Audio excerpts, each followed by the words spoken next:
ইউক্রেনের সঙ্গে শান্তি চুক্তিতে না পৌঁছানো পর্যন্ত রাশিয়ার ব্যাংকিং খাতে নিষেধাজ্ঞা দিতে চান মার্কিন প্রেসিডেন্ট ডোনাল্ড ট্রাম্প। স্থানীয় সময় শুক্রবার ৭ই মার্চ সামাজিক যোগাযোগ মাধ্যম ট্রুথ সোশ্যালে এক পোস্টে এ ঘোষণা দেন তিনি। রাশিয়া ইউক্রেন সংঘাত বন্ধে যুক্তরাষ্ট্রের মধ্যস্থতাকারীর ভূমিকা চোখে পড়ার মতো।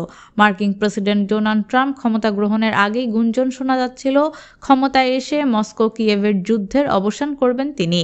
এই গুঞ্জন সত্যি করতে যেন আটঘাট বেঁধে নেমেছেন ট্রাম্প। এরই পরিপ্রেক্ষিতে ট্রাম্প তার সামাজিক যোগাযোগ মাধ্যমের এক পোস্টে ঘোষণা দেন রাশিয়ার ব্যাংকিং খাতের ওপর নিষেধাজ্ঞা এবং অন্যান্য খাতে শুল্ক আরোপ করবেন তিনি, যা ইউক্রেনের সঙ্গে শান্তি চুক্তিতে না পৌঁছানো পর্যন্ত বহাল থাকবে। একই দিনে তিনি বলেন, যুদ্ধ বন্ধে ইউক্রেনের তুলনায় রাশিয়ার সঙ্গে আলোচনায় বেশি ফলপ্রসূ হবে বলে মনে করেন তিনি। এদিকে ইউক্রেনের রাশিয়ার নতুন হামলার পর সমুদ্র ও আকাশপথে অস্ত্রবিরতির আহ্বান জানিয়েছেন দেশটির প্রেসিডেন্ট ভলোদিমির জেলেনস্কি।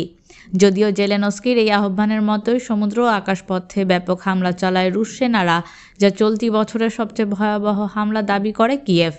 এ অবস্থায় ন্যাটোতে যোগদান ছাড়াই ইউক্রেনকে সহায়তা দেওয়ার প্রস্তাব জানিয়েছেন ইতালির প্রধানমন্ত্রী জর্জিয়া মেলোনি।